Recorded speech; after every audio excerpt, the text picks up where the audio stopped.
राजाओं का वृत्तांत पहला भाग अध्याय 19। राजाओं का वृत्तांत पहला भाग अध्याय 19। एलिय्याह का निराश होना और फिर हियाव बांधना। तब अहाब ने इजेबेल को एलिय्याह के सब काम विस्तार से बताए कि उसने सब नबियों को तलवार से किस प्रकार मार डाला। तब इजेबेल ने एलिय्याह के पास एक दूत के द्वारा कहला भेजा कि यदि मैं कल इसी समय तक तेरा प्राण उनका सा न कर डालूं, तो देवता मेरे साथ वैसा ही वरन उससे भी अधिक करे।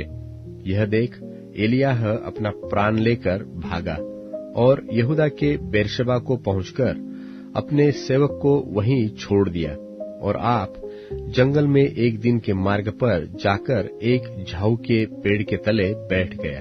वहां उसने यह कहकर अपनी मृत्यु मांगी कि हे यहोवा, बस अब मेरा प्राण ले ले, क्योंकि मैं अपने पुरखाओं से अच्छा नहीं हूं।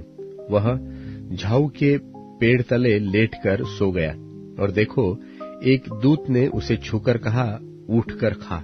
उसने दृष्टि करके क्या देखा कि मेरे सिरहाने पत्थरों पर पकी हुई एक रोटी और एक सुराही पानी धरा है। तब उसने खाना खाया और पिया और फिर लेट गया। दूसरी बार यहोवा का दूत आया और उसे छूकर कहा, उठकर खा, क्योंकि तुझे बहुत भारी यात्रा करनी है। तब उसने उठकर खाया पिया और उसी भोजन से बल पाकर 40 दिन रात चलते चलते परमेश्वर के पर्वत होरेब को पहुंचा। वहां वह एक गुफा में जाकर टिका और यहोवा का यह वचन उसके पास पहुंचा कि हे एलिय्याह, तेरा यहाँ क्या काम? उसने उत्तर दिया, सेनाओं के परमेश्वर यहोवा के निमित्त मुझे बड़ी जलन हुई है, क्योंकि इस्राएलियों ने तेरी वाचा टाल दी, तेरी वेदियों को गिरा दिया और तेरे नबियों को तलवार से घात किया है, और मैं ही अकेला रह गया हूं और मेरे प्राणों के भी खोजी है। उसने कहा, निकलकर यहोवा के सन्मुख पर्वत पर खड़ा हो। और यहोवा पास से होकर चला और यहोवा के सामने एक बड़ी प्रचंड आंधी से पहाड़ फटने और चट्टानें टूटने लगी। तो भी यहोवा उस आंधी में न था। फिर आंधी के बाद भूईडोल हुआ, तो भी यहोवा उस भूईडोल में न था। फिर भूईडोल के बाद आग दिखाई दी, तो भी यहोवा उस आग में न था। फिर आग के बाद एक दबा हुआ धीमा शब्द सुनाई दिया। यह सुनते ही एलिय्याह ने अपना मुंह चद्दर से ढांपा और बाहर जाकर गुफा के द्वार पर खड़ा हुआ। फिर एक शब्द उसे सुनाई दिया कि हे एलिय्याह, तेरा यहाँ क्या काम? उसने कहा, मुझे सेनाओं के परमेश्वर यहोवा के निमित्त बड़ी जलन हुई, क्योंकि इस्राएलियों ने तेरी वाचा टाल दी और तेरी वेदियों को गिरा दिया है और तेरे नबियों को तलवार से घात किया है, और मैं ही अकेला रह गया हूं और वे मेरे प्राण के भी खोजी है। यहोवा ने उससे कहा, लौटकर दमिश्क के जंगल को जा और वहां पहुंचकर अराम का राजा होने के लिए हजाएल का और इस्राएल का राजा होने को निमशी के पोते एहू का और अपने स्थान पर नबी होने के लिए आबेल महोला के शापात के पुत्र एलीशा का अभिषेक करना। और हजाएल की तलवार से जो कोई बच जाए उसको एहू मार डालेगा, और जो कोई एहू की तलवार से बच जाए उसको एलीशा मार डालेगा। तो भी मैं 7,000 इस्राएलियों को बचा रखूंगा। ये तो वे सब है जिन्होंने न तो बाल के आगे घुटने टेके और न मुंह से उसे चूमा है। तब वह वहां से चल दिया और शापात का पुत्र एलीशा उसे मिला, जो 12 जोड़ी बैल अपने आगे किए हुए आप 12वीं के साथ होकर हल जोत रहा था। उसके पास जाकर एलिय्याह ने अपनी चद्दर उस पर डाल दी। तब वह बैलों को छोड़कर एलिय्याह के पीछे दौड़ा और कहने लगा, मुझे अपने माता पिता को चूमने दे, तब मैं तेरे पीछे चलूंगा। उसने कहा, लौट जा, मैंने तुझसे क्या किया है? तब वह उसके पीछे से लौट गया और एक जोड़ी बैल लेकर बलि किए और बैलों का सामान जलाकर उनका मांस पका के अपने लोगों को दे दिया और उन्होंने खाया। तब वह कमर बांधकर एलिय्याह के पीछे चला और उसकी सेवा टहल करने लगा। राजाओं का वृत्तांत पहला भाग अध्याय 20। राजाओं का वृत्तांत पहला भाग अध्याय 20। अरामियों पर विजय। और अराम के राजा बेन्हदद ने अपनी सारी सेना इकट्ठी की और उसके साथ 32 राजा और घोड़े और रथ थे। उन्हें संग लेकर उसने शोम्रोन पर चढ़ाई की और उसे घेर के उसके विरुद्ध लड़ा। और उसने नगर में इस्राएल के राजा अहाब के पास दूतों को यह कहने के लिए भेजा कि बेन्हदद तुझसे यो कहता है कि तेरा चांदी सोना मेरा है और तेरी स्त्रियों और लड़के बालों में से जो उत्तम उत्तम है वह भी सब मेरे है। इस्राएल के राजा ने उनके पास कहला भेजा, हे मेरे प्रभु, हे मेरे राजा, तेरे वचन के अनुसार मैं और मेरा जो कुछ है सब तेरा है। उन्हीं दूतों ने फिर आकर कहा, बेन्हदद तुझसे यो कहता है कि मैंने तेरे पास यह कहला भेजा था कि तुझे अपनी चांदी सोना और स्त्रियां और बालक भी मुझे देने पड़ेंगे, परंतु कल इसी समय मैं अपने कर्मचारियों को तेरे पास भेजूंगा और वे तेरे और तेरे कर्मचारियों के घरों में ढूंढ ढांड करेंगे और तेरी जो मनभावनी वस्तुएं निकाले उन्हें वे अपने अपने हाथ में लेकर आएंगे। तब इस्राएल के राजा ने अपने देश के सब पुरनियों को बुलवाकर कहा, सोच विचार करो कि वह मनुष्य हमारी हानि ही का अभिलाषी है। उसने मुझसे मेरी स्त्रियां बालक चांदी सोना मंगा भेजा है और मैंने इनकार न किया। तब सब पुरनियों ने और सब साधारण लोगों ने उससे कहा, उसकी न सुनना और न मानना। तब राजा ने बेन्हदद के दूतों से कहा, मेरे प्रभु राजा से मेरी ओर से कहो, जो कुछ तूने पहले अपने दास से चाहा था वह तो मैं करूंगा, परंतु यह मुझसे न होगा। तब बेन्हदद के दूतों ने जाकर उसे यह उत्तर सुना दिया। तब बेन्हदद ने अहाब के पास कहला भेजा, यदि शोम्रोन में इतनी धूलि निकले कि मेरे सब पीछे चलनेहारों की मुट्ठी भर कर अट जाए तो देवता मेरे साथ ऐसा ही वरन ऐसे से भी अधिक करे। इस्राएल के राजा ने उत्तर देकर कहा, उससे कहो कि जो हथियार बांधता हो वह उसकी नाई न फूले जो उन्हें उतारता हो। यह वचन सुनते ही वह जो और राजा समेत डेरों में पीक रहा था उसने अपने कर्मचारियों से कहा, पांति बांधो। वह तब उन्हें नगर के विरुद्ध पांति बांधी। तब एक नबी ने इस्राएल के राजा अहाब के पास जाकर कहा, यहोवा तुझसे यो कहता है कि यह बड़ी भीड़ जो तूने देखी है उस सबको मैं आज तेरे हाथ में कर दूंगा, इससे तू जान लेगा कि मैं यहोवा हूँ।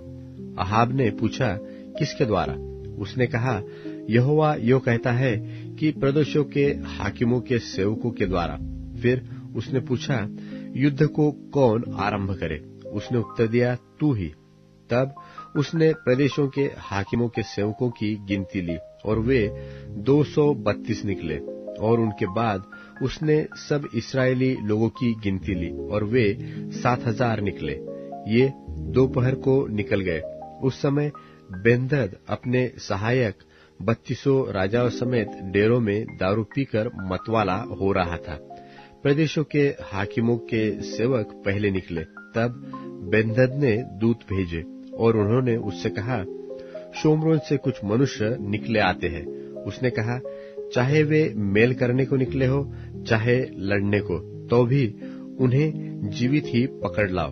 तब प्रदेशों के हाकिमों के सेवक और उनके पीछे की सेना के सिपाही नगर से निकले और वे अपने अपने सामने के पुरुषों को मारने लगे और अरामी भागे और इस्राएल ने उनका पीछा किया। और अराम का राजा बेन्हदद सवारों के संग घोड़ों पर चढ़ा और भागकर बच गया।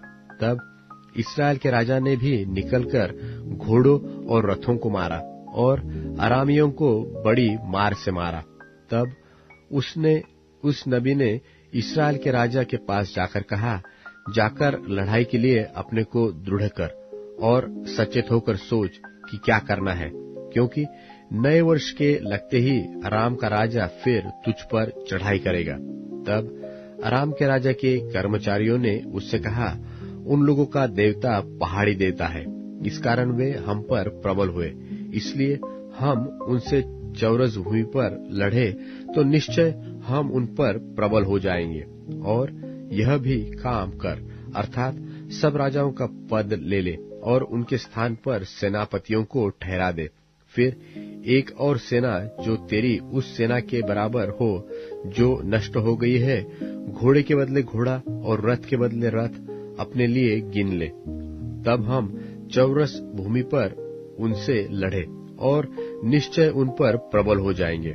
उनकी यह सम्मति मानकर बेन्हदद ने वैसा ही किया, और नए वर्ष के लगते ही बेन्हदद ने अरामियों को इकट्ठा किया और इस्राएल से लड़ने के लिए अपेक को गया, और इस्राएल भी इकट्ठे किए गए और उनके भोजन की तैयारी हुई। तब वे उनका सामना करने को गए, और इस्राएली उनके सामने डेरे लगाकर बकरियों के 2 छोटे झुंड से देख पड़े, परंतु अरामियों से देश भर गया। तब परमेश्वर के उसी जन ने इस्राएल के राजा के पास जाकर कहा, यहोवा यो कहता है, अरामियों ने यह कहा है कि यहोवा पहाड़ी देवता है, परंतु नीची भूमि का नहीं। इस कारण मैं उस बड़ी भीड़ को तेरे हाथ में कर दूंगा। तब तुम्हें बोध हो जाएगा कि मैं यहोवा हूँ। और वे 7 दिन आमने सामने डेरे डाले पड़े रहे। तब 7वें दिन युद्ध छिड़ गया, और एक दिन में इस्राएलियों ने 1 लाख अरामी प्यादे मार डाले। जो बच गए वह आपेक को भागकर नगर में घुसे, और वहां उन बचे हुए लोगों में से 27,000 पुरुष शहरपनाह की दीवार के गिरने से दबकर मर गए। बेन्हदद भी भाग गया और नगर की एक भीतरी कोठरी में गया। तब उसके कर्मचारियों ने उससे कहा, सुन, हमने तो सुना है कि इस्राएल के घराने का राजा दयालु राजा होते हैं, इसलिए हमें कमर में टाट और सिर पर रस्सियां बांधे हुए इस्राएल के राजा के पास जाने दे, संभव है कि वह तेरा प्राण बचा ले। तब वे कमर में टाट और सिर पर रस्सियां बांधकर इस्राएल के राजा के पास जाकर कहने लगे, तेरा दास बेन्हदद तुझसे कहता है, कृपा करके मुझे जीवित रहने दे। राजा ने उत्तर दिया, क्या वह अब तक जीवित है? वह तो मेरा भाई है। उन लोगों ने उसे शुभ शकुन जानकर फुर्ती से बूझ लेने का यत्न किया कि यह उसके मन की बात है कि नहीं, और कहा, हाँ, तेरा भाई बेन्हदद। राजा ने कहा, जाकर उसको ले आओ। तब बेन्हदद उसके पास निकल आया और उसने उसे अपने रथ पर चढ़ा लिया। तब बेन्हदद ने उससे कहा, जो नगर मेरे पिता ने तेरे पिता से ले लिए थे उनको मैं फेर दूंगा, और जैसे मेरे पिता ने शोमरोन में अपने लिए सड़कें बनवाई है, वैसे ही तू दमिश्क में सड़कें बनवाना। अहाब ने कहा, मैं इसी वाचा पर तुझे छोड़ देता हूँ। तब उसने बेन्हदद से वाचा बांधकर उसे स्वतंत्र कर दिया। इसके बाद नबियों के चेलों में से एक जन ने यहोवा से वचन पाकर अपने संगी से कहा, मुझे मार। जब उस मनुष्य ने उसे मारने से इनकार किया, तब उसने उससे कहा, तूने यहोवा का वचन नहीं माना, इस कारण सुन, जो ही तू मेरे पास से चला जाएगा तो ही सिंह से मार डाला जाएगा। तब जो ही वह उसके पास से चला गया, त्यों ही उसे एक सिंह मिला और उसको मार डाला। फिर उसको दूसरा मनुष्य मिला और उससे भी उसने कहा, मुझे मार, और उसने उसको ऐसा मारा कि वह घायल हुआ। तब वह नबी चला गया और आंखों को पगड़ी से ढांपकर राजा की बाट जोहता हुआ मार्ग पर खड़ा रहा। तब राजा पास होकर जा रहा था। तब उसने उसकी दोहाई देकर कहा कि जब तेरा दास युद्ध क्षेत्र में गया था, तब कोई मनुष्य मेरी ओर मुड़कर किसी मनुष्य को मेरे पास ले आया और मुझसे कहा, इस मनुष्य की चौकसी कर, यदि यह किसी रीति छूट जाए तो उसके प्राण के बदले तुझे अपना प्राण देना होगा, नहीं तो किक्कार भर चांदी देना। इसके बाद तेरा दास इधर उधर काम में फंस गया, फिर वह न मिला। इस्राएल के राजा ने उससे कहा, तेरा ऐसा ही न्याय होगा, तूने आप अपना न्याय किया है। नबी ने झट अपनी आंखों से पगड़ी उठाई। तब इस्राएल के राजा ने उसे पहचान लिया कि वह कोई नबी है। तब उसने राजा से कहा, यहोवा तुझसे यो कहता है, इसलिए कि तूने अपने हाथ से ऐसे एक मनुष्य को जाने दिया, जिससे मैंने सत्यानाश हो जाने को ठहराया था, तुझे उसके प्राण की संति अपना प्राण और उसकी प्रजा की संति अपनी प्रजा देनी पड़ेगी। तब इस्राएल का राजा उदास और अप्रसन्न होकर घर की ओर चला और शोम्रोन को आया। राजाओं का वृत्तांत पहला भाग अध्याय 21। राजाओं का वृत्तांत पहला भाग अध्याय 21। नाबोत की हत्या और ईश्वर का क्रोध। नाबोत नाम एक इजरायली की एक दाख की बारी शोम्रोन के राजा अहाब के राजमंदिर के पास इजराइल में थी। इन बातों के बाद अहाब ने नाबोत से कहा, तेरी दाख की बारी मेरे घर के पास है, तू उसे मुझे दे कि मैं उसमें साग पात की बारी लगाऊं, और मैं उसके बदले तुझे उससे अच्छी एक वाटिका दूंगा। नहीं तो तेरी इच्छा हो तो मैं तुझे उसका मूल्य दे दूंगा। नाबोत ने अहाब से कहा, यहोवा न करे कि मैं अपने पुरखाओं का निज भाग तुझे दूं। इजरायली नाबोत के इस वचन के कारण कि मैं तुझे अपने पुरखाओं का निज भाग न दूंगा, अहाब उदास और अप्रसन्न होकर अपने घर गया और बिछौने पर लेट गया और मुंह फेर लिया और कुछ भोजन न किया। तब उसकी पत्नी इजेबेल ने उसके पास आकर पूछा, तेरा मन क्यों ऐसा उदास है कि तू कुछ भोजन नहीं करता?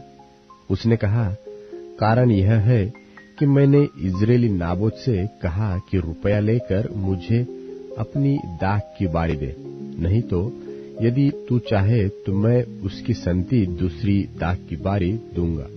और उसने कहा, मैं अपनी दाख की बारी तुझे न दूंगा। उसकी पत्नी इजेबेल ने उससे कहा, क्या तू इस्राएल पर राज्य करता है कि नहीं? उठकर भोजन कर और तेरा मन आनंदित हो। इजरायली नाबोत की दाख की बारी मैं तुझे दिलवा दूंगी। तब उसने अहाब के नाम से चिट्ठी लिखकर उसकी अंगूठी की छाप लगाकर उन पुरनियों और रईसों के पास भेज दी जो उसी नगर में नाबोत के पड़ोस में रहते थे। उस चिट्ठी में उसने यो लिखा कि उपवास का प्रचार करो और नाबोत को लोगों के सामने ऊंचे स्थान पर बैठाना। तब 2 नीच जनों को उसके सामने बैठाना जो साक्षी देकर उससे कहेंगे, तूने परमेश्वर और राजा दोनों की निंदा की। तब तुम लोग उसे बाहर ले जाकर उसको पत्थरवाह करना कि वह मर जाए। इजेबेल की चिट्ठी में की आज्ञा के अनुसार नगर में रहने वाले पुरनियों और रईसों ने उपवास का प्रचार किया और नाबोत को लोगों के सामने ऊंचे स्थान पर बैठाया। तब 2 नीच जन आकर उसके सन्मुख बैठ गए और उन नीच जनों ने लोगों के सामने नाबोत के विरुद्ध यह साक्षी दी कि नाबोत ने परमेश्वर और राजा दोनों की निंदा की। इस पर उन्होंने उसे नगर से बाहर ले जाकर उसको पत्थरवाह किया और वह मर गया। तब उन्होंने इजेबेल के पास यह कहला भेजा कि नाबोत पत्थरवाह करके मार डाला गया है। यह सुनते ही कि नाबोत पत्थरवाह करके मार डाला गया है, इजेबेल ने अहाब से कहा, उठकर इजरायली नाबोत की दाख की बारी को, जिसे उसने तुझे रुपया लेकर देने से भी इनकार किया था, अपने अधिकार में ले, क्योंकि नाबोत जीवित नहीं परंतु मर गया है। इजरायली नाबोत की मृत्यु का समाचार पाते ही अहाब उसकी दाख की बारी अपने अधिकार में लेने के लिए वहां जाने को उठ खड़ा हुआ। तब यहोवा का यह वचन तिशबी एलिय्याह के पास पहुंचा कि चल, शोमरोन में रहने वाले इस्राएल के राजा अहाब से मिलने को जा। वह तो नाबोत की दाख की बारी में है, उससे अपने अधिकार में लेने को वो वहां गया है। और उससे यह कहना कि यहोवा यो कहता है कि क्या तूने घात किया और अधिकारी भी बन बैठा। फिर तू उससे यह भी कहना कि यहोवा यो कहता है कि जिस स्थान पर कुत्तों ने नाबोत का लोहू चाटा, उसी स्थान पर कुत्ते तेरा भी लोहू चाटेंगे। एलिय्याह को देखकर अहाब ने कहा, हे मेरे शत्रु, क्या तूने मेरा पता लगाया है? उसने कहा, हाँ, लगाया तो है, और इसका कारण यह है कि जो यहोवा की दृष्टि में बुरा है, उसे करने के लिए तूने अपने को बेच डाला है। मैं तुझ पर ऐसी विपत्ति डालूंगा कि तुझे पूरी रीति से मिटा डालूंगा, और अहाब के घर के एक एक लड़के को, और क्या बंधुए क्या स्वाधीन, इस्राएल में हर एक रहने वाले को भी नाश कर डालूंगा। और मैं तेरा घराना नबात के पुत्र यारोबाम और अहिया के पुत्र बाशा का सा कर दूंगा, इसलिए कि तूने मुझे क्रोधित किया है और इस्राएल से पाप करवाया है। और इजेबेल के विषय में यहोवा यह कहता है कि इस्राएल के किले के पास कुत्ते इजेबेल को खा डालेंगे। अहाब का जो कोई नगर में मर जाएगा, उसको कुत्ते खा लेंगे, और जो कोई मैदान में मर जाएगा, उसको आकाश के पक्षी खा जाएंगे। सचमुच अहाब के तुल्य और कोई न था, जिसने अपनी पत्नी इजेबेल के उस्काने पर वह काम करने को जो यहोवा की दृष्टि में बुरा है, अपने को बेच डाला था। वह तो उन एमोरियों की नाई, जिनको यहोवा ने इस्राएलियों के सामने से देश से निकाला था, बहुत ही घिनौने काम करता था, अर्थात मूर्तों की उपासना करने लगा था। एलिय्याह के ये वचन सुनकर अहाब ने अपने कपड़े फाड़े और अपनी देह पर टाट लपेटकर उपवास करने और टाट ही ओढ़े पड़ा रहने लगा और दबे पांव चलने लगा। और यहोवा का यह वचन तिशबी एलिय्याह के पास पहुंचा कि क्या तूने देखा कि अहाब मेरे सामने नम्र बन गया है? इस कारण कि वह मेरे सामने नम्र बन गया है, मैं वह विपत्ति उसके जीते जी उस पर न डालूंगा, परंतु उसके शत्रु के दिनों में मैं उसके घराने पर वह विपत्ति भेजूंगा। प्रेरितों के कामों का वर्णन 15वां अध्याय। फिर कितने लोग यहूदिया से आकर भाइयों को सिखाने लगे कि यदि मूसा के रीति पर तुम्हारा खतना न हो तो तुम उद्धार नहीं पा सकते।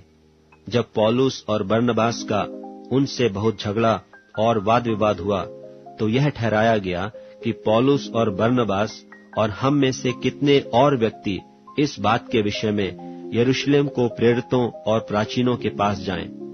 सो मंडली ने उन्हें कुछ दूर तक पहुंचाया, और वे फीनीके और सामरिया से होते हुए अन्य जातियों के मन फेरने का समाचार सुनाते गए और सब भाइयों को बहुत आनंदित किया। जब यरूशलेम में पहुंचे तो कलीसिया और प्रेरित और प्राचीन उनसे आनंद के साथ मिले, और उन्होंने बताया कि परमेश्वर ने उनके साथ होकर कैसे कैसे काम किए थे। परंतु फरीसियों के पंथ में से जिन्होंने विश्वास किया था, उनमें से कितनों ने उठकर कहा कि उन्हें खतना कराना और मूसा की व्यवस्था को मानने की आज्ञा देना चाहिए। तब प्रेरित और प्राचीन इस बात के विषय में विचार करने के लिए इकट्ठे हुए। तब पतरस ने बहुत वाद विवाद के बाद खड़े होकर उनसे कहा, हे भाइयों, तुम जानते हो कि बहुत दिन हुए कि परमेश्वर ने तुम में से मुझे चुन लिया कि मेरे मुंह से अन्य जाति सुसमाचार का वचन सुनकर विश्वास करें। और मन के जांचने वाले परमेश्वर ने उनको भी हमारी नाई पवित्र आत्मा देकर उनकी गवाही दी, और विश्वास के द्वारा उनके मन शुद्ध करके हम में और उनमें कुछ भेद न रखा। तो अब तुम क्यों परमेश्वर की परीक्षा करते हो कि चेलों की गर्दन पर ऐसा जुआ रखो जिससे न हमारे बाप दादे उठा सके थे और न हम उठा सकते। हाँ, हमारा यह तो निश्चय है कि जिस रीति से वे प्रभु यीशु के अनुग्रह से उद्धार पाएंगे, उसी रीति से हम भी पाएंगे। तब सारी सभा चुपचाप होकर बरनबास और पौलुस की सुनने लगी कि परमेश्वर ने उनके द्वारा अन्य जातियों में कैसे कैसे बड़े चिन्ह और अद्भुत काम दिखाए। जब वे चुप हुए तो याकूब कहने लगा कि हे भाइयों, मेरी सुनो। शमौन ने बताया कि परमेश्वर ने पहले अन्य जातियों पर कैसी कृपा दृष्टि की कि उनमें से अपने नाम के लिए एक लोग बना लें, और इससे भविष्यद्वक्ताओं की बातें मिलती हैं, जैसा लिखा है कि इसके बाद मैं फिर आकर दाऊद का गिरा हुआ डेरा उठाऊंगा और उसके खंडहरों को फिर बनाऊंगा और उसे खड़ा करूंगा, इसलिए कि शेष मनुष्य अर्थात सब अन्य जाति जो मेरे नाम के कहलाते हैं प्रभु को ढूंढें। यह वही प्रभु कहता है जो जगत की उत्पत्ति से इन बातों का समाचार देता आया है। इसलिए मेरा विचार यह है कि अन्य जातियों में से जो लोग परमेश्वर की ओर फिरते हैं, हम उन्हें दुख न दें, परंतु उन्हें लिख भेजें कि वे मूर्तों की अशुद्धताओं और व्यभिचार और गला घोटे हुओं के मांस से और लोहू से परे रहें, क्योंकि पुराने समय से नगर नगर मूसा की व्यवस्था के प्रचार करने वाले होते चले आए हैं, और वह हर सब्त के दिन आराधनालय में पढ़ी जाती है। तब सारी कलीसिया सहित प्रेरितों और प्राचीनों को अच्छा लगा कि अपने में से कई मनुष्यों को चुने, अर्थात यहूदा जो बरसब्बा कहलाता है, और सिलास को जो भाइयों में मुखिया थे, और उन्हें पौलुस और बरनबास के साथ अंताकिया को भेजें, और उनके हाथ यह लिख भेजा कि अंताकिया और सूरिया और किलिकिया के रहने वाले भाइयों को जो अन्य जातियों में से हैं, प्रेरितों और प्राचीन भाइयों का नमस्कार। हमने सुना है कि हम में से कितनों ने वहां जाकर तुम्हें अपनी बातों से घबरा दिया और तुम्हारे मन उलट दिए हैं, परंतु हमने उनको आज्ञा नहीं दी थी। इसलिए हमने एक चित्त होकर ठीक समझा कि चुने हुए मनुष्यों को अपने प्यारे बरनबास और पौलुस के साथ तुम्हारे पास भेजें। ये तो ऐसे मनुष्य हैं जिन्होंने अपने प्राण हमारे प्रभु यीशु मसीह के नाम के लिए जोखिम में डाले हैं, और हमने यहूदा और सिलास को भेजा है जो अपने मुंह से भी ये बातें कह देंगे। पवित्र आत्मा को और हमको ठीक जान पड़ा कि इन आवश्यक बातों को छोड़ तुम पर और बोझ न डालें, कि तुम मूर्तों के बलि किए हुओं से और लोहू से और गला घोटे हुओं के मांस से और व्यभिचार से परे रहो। इनसे परे रहो तो तुम्हारा भला होगा। आगे शुभ। फिर वे विदा होकर अंताकिया में पहुंचे और सभा को इकट्ठी करके वह उन्हें पत्री दे दी, और वे पढ़कर उस उपदेश की बात से अति आनंदित हुए। और यहूदा और सिलास ने, जो आप भी भविष्यद्वक्ता थे, बहुत बातों से भाइयों को उपदेश देकर स्थिर किया। वे कुछ दिन रहकर भाइयों से शांति के साथ विदा हुए कि अपने भेजने वालों के पास जाएं, परंतु सिलास को वहां रहना अच्छा लगा, और पौलुस और बरनबास अंताकिया में रह गए और बहुत और लोगों के साथ प्रभु के वचन का उपदेश करते और सुसमाचार सुनाते रहे। कुछ दिन बाद पौलुस ने बरनबास से कहा कि जिन जिन नगरों में हमने प्रभु का वचन सुनाया था, आओ फिर उनमें चलकर अपने भाइयों को देखें कि कैसे हैं। तब बरनबास ने यूहन्ना को, जो मरकुस कहलाता है, साथ लेने का विचार किया, परंतु पौलुस ने उसे, जो पंफूलिया में उनसे अलग हो गया था और काम पर उनके साथ न गया, साथ ले जाना अच्छा न समझा। सो ऐसा टंटा हुआ कि वे एक दूसरे से अलग हो गए, और बरनबास मरकुस को लेकर जहाज पर कुप्रुस को चला गया, परंतु पौलुस ने सिलास को चुन लिया और भाइयों से परमेश्वर के अनुग्रह पर सौंपा जाकर वहां से चला गया, और कलीसियाओं को स्थिर करता हुआ सूरिया और किलिकिया से होते हुए निकला।